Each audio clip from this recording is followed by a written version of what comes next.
బంగారు గుడ్డు. ఒక గ్రామంలో సోము అనే వ్యక్తి నివసిస్తూ ఉండేవాడు.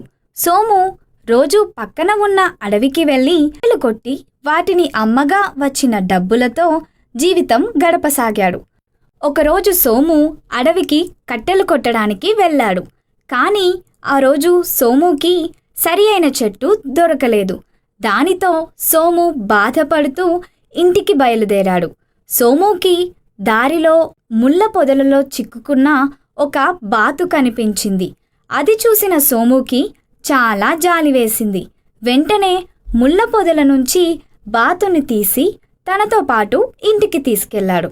ఆ రోజు కట్టెలు కొట్టకపోవడంతో సోము పస్తులుండవలసి వచ్చింది.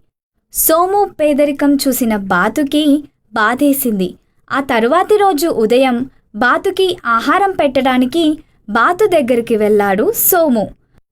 అప్పుడు బాతు ఒక బంగారు గుడ్డు పెట్టి ఉండటం చూసి ఆశ్చర్యపోయాడు.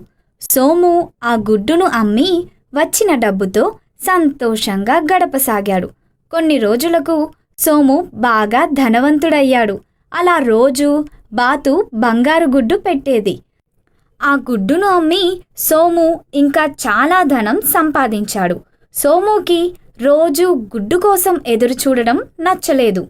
సోము భార్య సోముతో, మనం బాతుగుడ్ల కోసం ఎదురు చూడడం ఎందుకు? దాని పొట్టలో చాలా బంగారు గుడ్లు ఉంటాయి. దానిని చంపి ఆ గుడ్లు అన్నీ ఒకేసారి తీసుకుందాం అని సలహా ఇచ్చింది. సోము దానికి సంతోషించి బాతును చంపి కడుపులో చూశాడు. కానీ ఆ బాతు కడుపులో ఏమీ లేదు.